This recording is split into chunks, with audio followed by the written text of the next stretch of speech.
Hi everyone, welcome to episode 6 of The Buttons on Friends of the Feather. I've been sitting here hanging out with them for a little bit, trying to get them used to me. I picked them all up and I made sure, because they are a little different. Again, they're in pairs. There's 2 gray ones, 2 white ones, and 2 they look like dominant chickens kind of. So but they are different. Like the 2 little baby ones, like the tiniest one, this one right here, has another friend that's even tinier that hides constantly because it's so tiny. It's still so little. But those 2 are different because one's bigger than the other. One of the Domineckers, like the one that's behind the basket, seems to have a little more black on it. And then the gray ones, one has like some dark on its head and the other one just has a white head, or a yellow head. So you can tell the differences in them by that. See how there's white on the feathers on that one, and then there's not as much white on the feathers of that one. So, but they're almost too big to fit through the toilet paper rolls, which I think is really funny because I just put them in there like 3 days ago, and they're already almost too big to get in them. And they were just teeny tiny. If you guys go back to day 1, they were tiny critters. They're 13 days old today. Or wait, 12 days old today. Yeah, tomorrow's 13. They'll be 14 weeks on Thursday. Or 14 days. 14 weeks.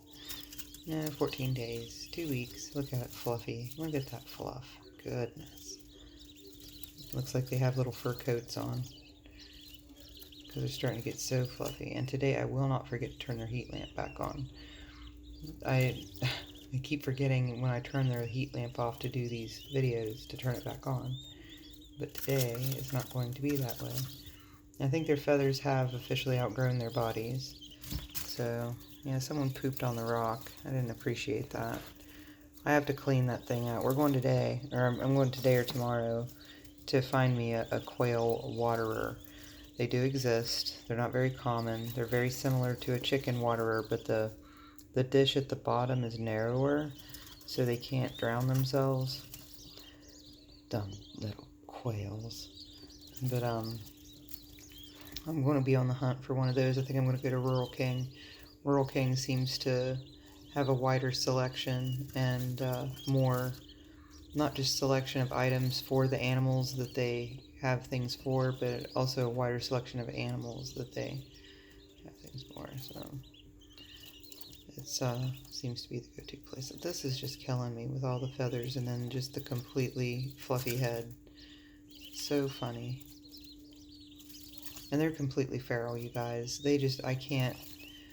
They're starting to fly a little bit, so when I was trying to pick them up, they were just flying right out of my hands, and they're so tiny and so slick, and I'm so afraid of dropping them or when getting loose or squishing them.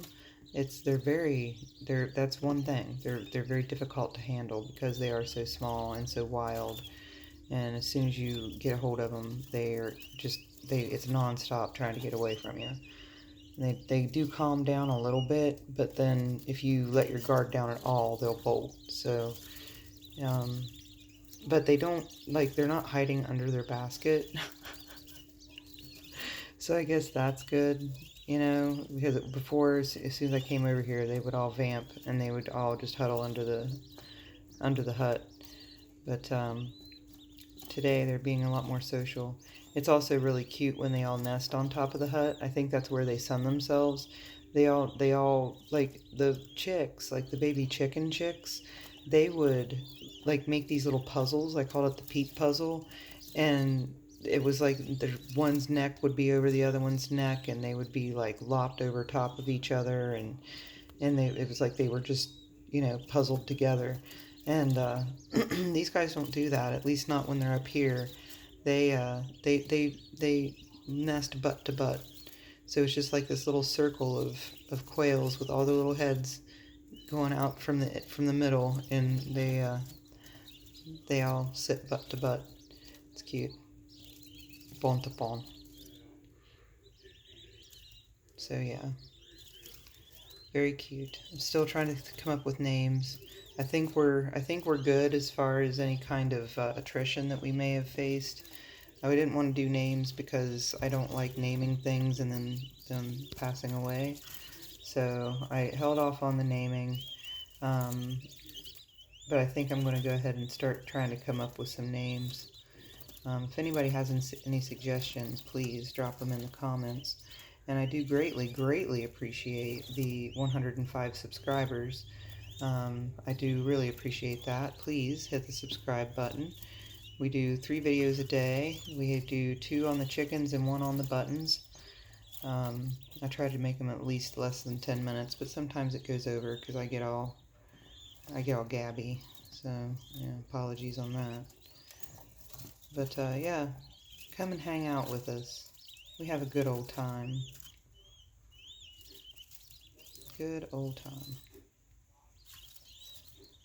So yes, waterer is definitely going to be necessary. I was trying to figure out, because I've joined a bunch of different groups on Facebook. I hate Facebook. God, I hate it, but it's really good for that. Like, I joined a group, Backyard Quail Breeders, I think is one, or Backyard Quail was one. Anyway, I joined a bunch of groups, and very informative, very informative on that. There's so many different things, and the thing I like about it too is that it's real life experiences from people who have them, so they know they've dealt with it, they've gone through it, and so they all are banging on about this 30% protein for these little chicks.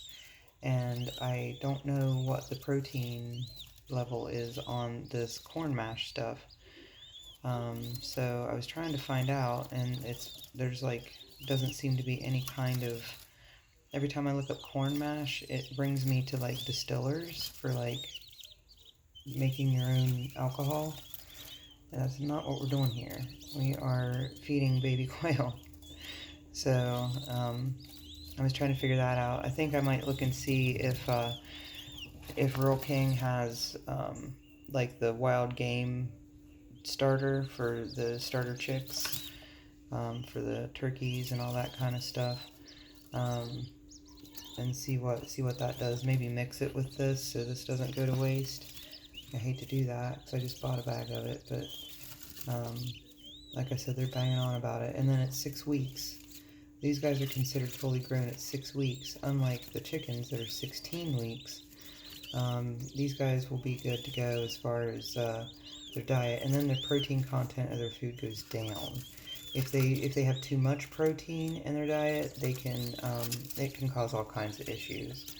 So I think it's like 16 to 19% or something like that after 6 weeks. So. And that's when Egg Watch starts, too. But, yeah, they're definitely interesting little birds. I just wish they were a little more friendly. I have seen videos of the bigger, like we'll say regular versions of the quails.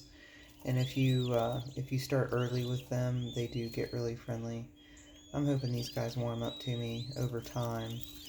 But if not, that's fine. I'm sure their eggs will taste the same just fine. Either way. So yeah. Alright, everybody. It is Tuesday. That is the day. Oh, look at them side by side. How cute. Precious little birdies. Okay, everyone. We will be back tomorrow with another update on these little friends. See if their fur coats have gotten any larger. And, yeah, if you guys have any comments or anything, make sure you share. Please, please, please. And make sure you subscribe. Thanks, guys. Bye.